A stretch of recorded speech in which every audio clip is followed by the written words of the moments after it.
ఏంటే ఇంత పెద్ద లిస్ట్ రాసావు? నేను రాసినవన్నీ తీసుకొని రండి. ఒక్కటి కూడా మర్చిపోవడానికి వీల్లేదు. పన్నీని టమాటాలు కేజా, కుల్లని వంకాయలు కేజా, ముదరని ములంకాయలు అర కేజీ, వాసన రాని ఉల్లిపాయలు బస్తా బస్తా ఉల్లిపాయలు. అన్ని ఉల్లిపాయలతో ఏం చేస్తావే? వండుతున్నావా? పానీపూరి బండోడికి అమ్మేస్తున్నావా?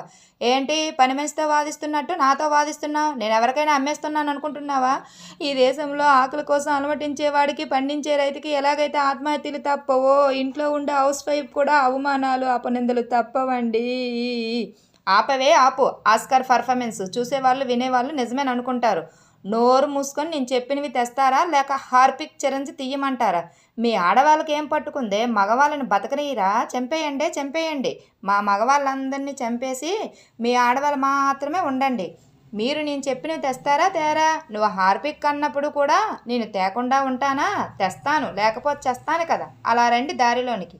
అమ్మా, నా దగ్గర నీ వేషాలా? ఏమండి, మగవాళ్ళు ధైర్యవంతులా, ఆడవాళ్ళు ధైర్యవంతులా? మగవాళ్ళే ధైర్యవంతులు. అదేలా? మొగుడు కొడితే పెళ్ళం పుట్టింటికి పోయిన సందర్భాలు ఉన్నాయి, కానీ పెళ్ళం కొట్టినా తిట్టిన మొగుడు బయటకు పోయిన సందర్భాలు ఉన్నాయా? ప్రతి మగవాడు సక్సెస్ వెనుక ఆడది ఉంటుంది కదండి. ప్రతి సంకనాగిపోయిన మగవాడు వెనక కూడా ఆడదే ఉంటుంది తెలుసా? ఆడది ఉండదు, ఆడోళ్ళు ఉంటారు. ఒకరు ఉంటే సక్సెస్ ఉంటుంది, ఎక్కువ మంది ఉంటే సంకనాగిపోతారు. అందుకే అన్నారు పెద్దలు, ఒక పెళ్ళం ముద్దు, రెండో పెళ్ళం వద్దు అని. ఎందుకురా అలా ఏడుస్తున్నావు? నాకు 18 సంవత్సరాలు ఉన్నప్పుడు నేను రిచ్ ఫ్యామిలీలో పుట్టినా బాగున్ను అనిపించేది. నాకు 20 సంవత్సరాలు వచ్చినప్పుడు నేను ప్రేమించిన అమ్మాయి నేను ఒకే క్యాస్ట్లో పుట్టినా బాగున్ను అనిపించేది. ఇప్పుడు నా జీవితంలో జరిగిన దరిద్రాలు చూస్తుంటే అసలు నేను పుట్టకుంటే ఎంత బాగున్నో కదా అని అనిపిస్తుంది. నైట్కి ఇంటికి రాలేదు ఎందుకు? చెప్పాను కదా, మా ఫ్రెండ్ గాడు పెట్టెని పట్టుకొని వచ్చాడు, దానితో ముచ్చట్లు పెట్టుకొని కూర్చున్నాను అని. ఇదిగో ఫోను. ఎవరి ఫోన్లో? మీరు రాత్రి పిట్టతో ముచ్చట్లు పెట్టుకున్నావు కదా, ఆ పెట్టె లైన్లో ఉంది.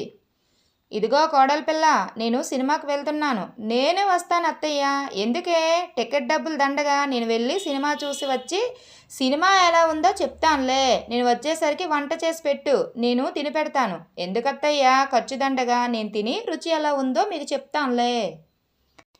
ఈ ఇంట్లో నాకు ఎప్పుడు మనశ్శాంతి దొరుకుతుందో ఏమో. ఈ ఇంట్లో నేను ఉండలేకపోతున్నా. అవ్వ కావాలి బువ్వ కావాలంటే ఎట్లా దొరుకుతుంది నాన్న? పెళ్లి చేసుకున్నావు, ఇంకా మనశ్శాంతి కావాలంటే ఎలా నాన్న?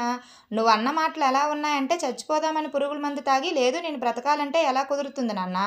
మందు తాగే ముందే ఆలోచించుకోవాలి కదా. పెళ్లి చేసుకున్నప్పుడేమో డీజే పెట్టి డ్యాన్సులు వేసిండు, ఇప్పుడేమో మనశ్శాంతి లేదు అంటున్నాడు. నేను నీ పక్కన ఉండడం వల్ల నా వాల్యూ ఏంటో నీకు తెలియడం లేదు. నేను నీ పక్కన లేకపోతే అప్పుడు తెలుస్తుంది నా వాల్యూ. అవునా? అవును. ఏంటి బట్టలు సర్దుతున్నావు? నువ్వు నా పక్కన ఉండడం వల్ల నీ వాల్యూ నాకు తెలియడం లేదు అంటున్నావు కదా. అందుకే నేను బ్యాంకాక్కి వెళ్ళిపోతున్నాను. అప్పుడైనా నీ వాల్యూ నాకు తెలుస్తుందేమో చూద్దాం. నీ వాల్యూ నాకు తెలిసినంత వరకు నేను ఇంటికి రాను, సరేనా? నీకేమైనా మెంటలా? కాదు, తెంగరి. ఏమయ్యా సుబ్బయ్య, బుద్ధి లేదా? ఏం మాట్లాడుతున్నావు? నీకేమైనా బుర్రపోయిందా ఏంటి? అయ్యో, నన్ను తప్పుగా అర్థం చేసుకున్నావు సుబ్బయ్య. మీ అమ్మాయి బుద్ధి ఉందా అని అడిగాను అంతే. మా అమ్మాయి ఉందా అని అడగాలి కదా. బుద్ధి ఉందా అని అడిగాను కదా. తప్పు నీది కాదు, ఆ పేరు పెట్టాను చూడు, నాది తప్పు. Thank you friends. ఈ వీడియో కనుక మీకు నచ్చినట్లయితే ప్లీజ్ లైక్ చేయండి, ప్లీజ్ సబ్స్క్రైబ్ మై ఛానల్. ఇలాంటి మంచి వీడియోస్ కోసం మన ఛానల్ని ఫాలో అవుతూ ఉండండి. అంతవరకు బాయ్ ఫ్రెండ్స్.